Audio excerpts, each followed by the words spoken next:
Friends, आज हम लोग प्रेपोजिशन की एक्सरसाइज को देखेंगे। देखिए, प्रेपोजिशन जो होता है वो हर एक एग्जाम के लिए बहुत इंपॉर्टेंट टॉपिक है और यहाँ से बहुत क्वेश्चन आते हैं। तो आज हम लोग प्रेपोजिशन की एक्सरसाइज को देखेंगे और साथ में इसमें जो फॉलो होने वाले रूल को भी साथ में देखेंगे। तो चलिए आज का पहला हमारा जो सेंटेंस है उसको हम लोग देखते हैं। देखिए, पहला सेंटेंस हमारा क्या है? चीज इज मेड, यहाँ पे आपका ब्लैंक, चीज इज मेड मिल्क। अब देखिए दूसरा वाला भी सेंटेंस यहीं पे देख लेते हैं। The table is made would. देखिए यहाँ पर मेड जो वर्ब है वो 2 बार आई है, ठीक है, लेकिन जो यहाँ पर चीज के साथ यूज होगा वो यूज होगा, यहाँ पर यूज होगा फ्रॉम। यहाँ पर क्या यूज होगा? फ्रॉम। लेकिन यहाँ पर यूज होगा वो होगा आपका ऑफ। अब देखिए ये डिफरेंस कैसे है? देखिए वर्ब एक ही है और दोनों के साथ अलग अलग प्रेपोजिशन यूज हो रहे हैं। तो देखते हैं ऐसा क्यों। देखिए ये चीज है और ये मिल्क है। जब चीज मिल्क से बना तो उसने जो मिल्क है उसने अपना ओरिजिनल जो रूप है वो खो दिया, मतलब इसमें चेंजिंग आ गई। अब ये चीज बनी है। क्या हम चीज को वापस चाहे मिल्क बना सकते हैं? तो ऐसा तो नहीं हो सकता। लेकिन ये जो टेबल बनी हुई है वो वुड की बनी हुई है और अगर हम इस मतलब ये वुड जो है वो अपने अभी भी ओरिजिनल रूप में ही है। तो जहां पर आपका कोई केमिकल चेंज होता है तो वहां पर हम फॉर्म लगाते हैं, और जहां पर आपका उसका रूप चेंज नहीं होता, अपने ओरिजिनल फॉर्म में ही रहता है, उसको वापस उसी फॉर्म में पहुंचा सकते हैं, तो वहां पर हम मेड के साथ ऑफ का यूज करते हैं। फ्रेंड्स, अगर आप चैनल पर नए हैं तो प्लीज चैनल को सब्सक्राइब कीजिए एंड वीडियो अगर अच्छा लगता है देखिए तो लाइक कीजिएगा। चलिए देखते हैं। ही डील्स गारमेंट्स, और ये क्या? आई कैन नॉट डील यू। देखिए ये दो सेंटेंस है और यहाँ पर भी आपका देखिए डील आया हुआ और यहाँ पर डील आया हुआ। अब देखिए यहाँ पर डिफरेंस क्या है? देखिए ही डील्स गारमेंट्स मीन्स यहाँ पर क्या है कि वो, यहाँ पर डील्स का मतलब क्या है? व्यापार से। किससे मतलब है? व्यापार से मतलब है। वो व्यापार करता है किसका? डील्स गारमेंट्स का करता है। तो जब हम व्यापार की बात करते हैं तो हम यहाँ पर इनका यूज करेंगे। किसका? इनका। ही डील्स इन गारमेंट्स, ठीक है। और यहाँ पर देखिए I can not deal you, मतलब मैं इसमें किसी बिजनेस की बात नहीं हो रही। इसमें वो कह रहा है कि किसी यहाँ पर व्यक्ति से निपटने की बात हो रही। आई कैन नॉट डील यू, भैया मैं तुमसे नहीं निपट सकता हूँ, सीधी सी वही साफ बात है ये। तो यहाँ पर क्या आएगा? आई can not deal with you. देखिए ये तीनों जो सेंटेंसेस हैं वो सेम है। यू कैन डिपेंड मी और you can not depend slowly this book. My coming depends whether I get a ticket to Kolkata or not। देखिए ये 3 सेंटेंसेस है। इसमें देखिए पहला, you can depend। देखिए जब हम किसी चीज पर डिपेंड रहते, किसी व्यक्ति पर डिपेंड रहते, तो वहां पर ऑन आता है। यहाँ पर भी देखिए you cannot depend solely this book, तो किसी वस्तु पर भी डिपेंड होते तो भी ऑन आता है। बट यहाँ पर देखिए कुछ सिचुएशन अलग है। क्या है? My coming depends whether I get a ticket to Kolkata or not। मेरा आना किस पर डिपेंड है? अगर मुझे कोलकाता के लिए टिकट मिलती है तो ही मैं आ पाऊंगा। तो मतलब एक सिचुएशन दूसरी सिचुएशन पर डिपेंड है ना? एक सिचुएशन दूसरे सिचुएशन पर डिपेंड है मींस अगर मैं आऊंगा तो, लेकिन मेरा आना किस पर डिपेंड है? देखिए एक क्या है, एक मैं आऊंगा लेकिन मेरा आना किस पर डिपेंड है? अगर मुझे कोलकाता के लिए टिकट मिलेगी तभी तो आऊंगा मैं, ठीक है। तो यहाँ पर क्या होगा? जब एक कार दूसरे कार पर, एक सिचुएशन दूसरे सिचुएशन पर डिपेंड है तो हम अपॉन लगाते हैं। नेक्स्ट देखिए, he is the best student of my class. देखिए he is the best student of my class. The best city in India.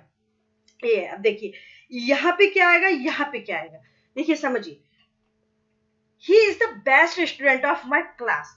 Class क्या होता है? एक ग्रुप होता है ना, उसमें स्टूडेंट बहुत सारे होंगे, एक ग्रुप होता है। तो ये जो है वो इस ग्रुप का ही है। क्या है? वो इस ग्रुप का ही स्टूडेंट है, इनमें से एक है, ठीक है। तो इसलिए यहाँ पर क्या आएगा, ऑफ, क्योंकि वो इस ग्रुप का ही है तो इसलिए ऑफ आएगा। अब देखिए, Delhi is the best city in India. अब इंडिया क्या है, ये ग्रुप है क्या, नहीं, ये क्या है, ये प्लेस है। और हमें पता है जब बड़े प्लेस के नाम से पहले हम इनका यूज करते हैं, तो यहाँ पर क्या हो जाएगा, Delhi is the best city in India. I hope समझ में आ रहा होगा। नेक्स्ट देखिएगा, नेक्स्ट हमारा क्या है, एक सेकेंड, इसको हम यहाँ से जूम करते हैं, फिर देखते हैं। चलिए देख, he died, एक मिनट, he died। देखिए, किसी बीमारी से कोई व्यक्ति मरता है तो हम वहां पर ऑफ लगाते हैं, क्या लगाते हैं, of. he died of cancer, ठीक है, किसी बीमारी से लगने के लिए ऑफ लगाते हैं। किसी कारण से मृत्यु होने के लिए फ्रॉम लगाते हैं, यहाँ पर क्या आ जाएगा, he died from hunger।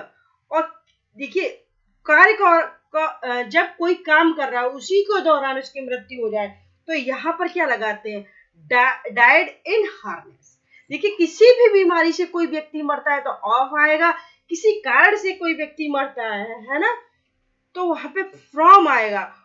और जब किसी कार्य के दौरान ही उसकी मृत्यु हो जाती है उस सिचुएशन में आपका इन आता। नेक्स्ट देखिएगा, ही वाज किल्ड एन एक्सीडेंट। अब यहां पर देखिए एक्सीडेंट, तो पहले तो ये देखिए, एक्सीडेंट के लिए कभी डेड नहीं आता, किल्ड आता है, हमेशा किल्ड वर्ब का यूज होता है। और इसके बाद he was killed in an accident आएगा। आई होप आप लोगों को समझ में आ रहा होगा। अगर समझ में आ रहा है तो प्लीज वीडियो को लाइक कीजिए और चैनल को सब्सक्राइब कीजिएगा। चलिए देखते हैं नेक्स्ट सेंटेंस हमारा क्या है, he could not succeed despite working hard। और देखिए, और दूसरा भी सेंटेंस देख लेते हैं, in spite working hard he failed। देखिए, यहाँ पर डिस्पाइट है, डिस्पाइट के बाद कोई भी प्रेपोजिशन यूज नहीं होता है, यहाँ पर कोई प्रेपोजिशन आपका नहीं आएगा। लेकिन ये वाला देखिएगा, इन स्पाइट, तो इसमें आपका क्या आएगा, इन स्पाइट, इसमें आपका आएगा of, in spite of working, ठीक है, इसमें आपका ऑफ आएगा। मीन्स दोनों का सेम ही होता है लेकिन इसमें ऑफ आएगा। We are waiting the result, तो इसमें आपका आएगा we are waiting for the result. अब देखिए, यहां पर क्या आएगा, the result is being awaited, तो यहां पर आपका कोई प्रेपोजिशन नहीं आता है। क्यों, क्योंकि अवेटेड के बाद प्रेपोजिशन नहीं आया करता था, वेट के बाद आता है वेट फॉर, ठीक है। नेक्स्ट देखिए, I can not part my parents, ठीक है। अब यहां पर देखिए, I the misery merchant could not part his money. अब देखिए, वो यहाँ पर अपने माता पिता से अलग है, तो यहाँ पर क्या होगा, फ्रॉम आएगा, किससे, अपने पेरेंट से फ्रॉम आएगा। और यहाँ पर क्या है, यहाँ पर वो मनी से, तो पैसों से, वस्तु से, तो यहाँ पर आपका विद आएगा, क्या आएगा, विद। अगर हम किसी व्यक्ति पर्सन से अलग होते हैं तो हम फ्रॉम का यूज करते हैं, किसका यूज करते हैं, फ्रॉम का यूज करते हैं। जब किसी वस्तु से अलग होते हैं तो हम विद का प्रयोग करते हैं, ठीक है। नेक्स्ट देखते हैं, नेक्स्ट पेज पे नेक्स्ट हमारा क्या है, चलिए देखते हैं यहां से, द बिल वाज पास्ड पेंडोमेनियम। अब देखिए, यहां पर आपका आएगा द बिल वाज पास्ड पेंडोमेनियम, ठीक है। ये गलत हो गया क्या, एक सेकेंड, हाँ ये वाला तो किया ही नहीं।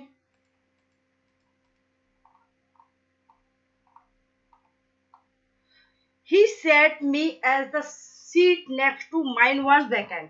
अब देखिए, वो बैठ गया, तो यहाँ पर बैठने के लिए क्या आएगा, बिसाइड आता, पास में बैठ गया, समीप में बैठ गया, तो यहाँ पे बिसाइड प्रेपोजिशन का यूज करते हैं। अब देखिए, being a coward he is fickle minded, वो कायर तो है ही, उसका मतलब बदलता भी रहता है, तो इसलिए यहाँ पर देखिए उसकी एक क्वालिटी बताइए क्या, बिसाइड, कावर्ड दूसरा फिकल माइंडेड है। दो चीजें बताई जा रही हैं, तो इसमें एडिशनल है ना, तो इसका मतलब होता है अतिरिक्त, तो ये बिसाइड्स आता है। अब देखिए इस बिसाइड्स और इस बिसाइड्स में कैसे अंतर करेंगे। देखिए बिसाइड बिसाइड में कंफ्यूज हो जाते हैं, तो देखिए इसमें बिसाइड में इसका मतलब होता है समीप, ठीक है, बी साइड, ठीक। और इसमें देखिए बी साइड, इसमें देखिए एस आ रहा ना, एक्स्ट्रा अतिरिक्त है ना, तो ये समझ लीजिए ये अतिरिक्त वाला है और ये एस आई डी साइड, ठीक है। अब देखिए next, I can corp with any problem. यहाँ पे देखिए आई कॉप, तो यहाँ पर कोई प्रेपोजिशन नहीं आता कि कॉप विद एक खुद ही फ्रेजल वर्ब है, इसलिए कॉप विद आएगा। नेक्स्ट देखिए, there is no cooperation the student of our class. तो यहाँ पर देखिए the students of our class, तो यहाँ पर आपका आएगा अमंग, दो से अधिक के लिए अमंग आता है, ठीक है, और दो के लिए why literally tax will surely improve the relation, between आएगा, दो के लिए बिटवीन आता है, ठीक है, और दो से ज्यादा के लिए अमंग आता है। द बॉय फेल, देखिए जब मान लीजिए ये कुआं है, ठीक है, कुआं बैल, तो जब कोई लड़का इस कुएं में गिरा होगा, मान लीजिए ये ऊपर से है, ये कोई लड़का है, जब ये इसमें गिरा होगा तो गति करते ही वो गया होगा ना, अंदर गिरा होगा ना, इनटू इसके अंदर, तो इस सिचुएशन में हम क्या लगाते हैं, इनटू। इस सिचुएशन में हम किसका यूज करेंगे, इनटू का यूज करेंगे, ठीक है। नेक्स्ट देखिए, we are sitting the classroom when the boys come the room. हम क्लास में बैठे थे, देखिए तो हम यहाँ पर बैठे थे ना, तो इसलिए यहाँ पर क्या आएगा, इसलिए यहाँ पर आपका इन आएगा। क्यों, क्योंकि मान लीजिए क्लासरूम है तो उसमें बैठे हुए हैं, कि ना कि हम कोई मोशन करके उसमें अंदर जा रहे हैं, इसलिए यहाँ पर इन आएगा। इसमें वो गति करते हुए अंदर जा रहा है, इसलिए इसमें इनटू आया है आपका। देखिए, all the students stood respectfully when the principal entered the classroom, यहाँ पर भी स्पेस होना चाहिए था। देखिए स्टूड अप हो गया, यहाँ पर क्या होगा, स्टूड अप, ऊपर खड़े हो गए, ठीक। और यहाँ पर देखिए एंटर्ड है, एंटर्ड के बाद कोई भी प्रेपोजिशन नहीं आएगा। जब फिजिकल जैसे किसी कमरे में या कहीं एंटर करेंगे तो कोई प्रेपोजिशन नहीं आएगा। नेक्स्ट देखिए, the architect entered an agreement with the contract. अब यहाँ पर देखिए एग्रीमेंट किसमें हुआ, कॉन्ट्रैक्ट, उसमें एग्रीमेंट हुआ है कॉन्ट्रैक्टर से, आर्किटेक्चर कॉन्ट्रैक्टर का एग्रीमेंट हुआ है ना, तो इसमें एंटर फिजिकली एंटर नहीं किया गया है ना, तो इसमें एंटर्ड के बाद इनटू आएगा। लेकिन जब इसमें क्या है, इसमें principal entered in the classroom, यहाँ पे प्रिंसिपल क्लासरूम में घुस रहे हैं, तो यहाँ पर एंटर के बाद इनटू नहीं, कोई प्रेपोजिशन यूज नहीं होगा। लेकिन यहाँ पर एग्रीमेंट की बात हो रही है ना, तो यहाँ पर इसके बाद इनटू आएगा। चलिए देखिए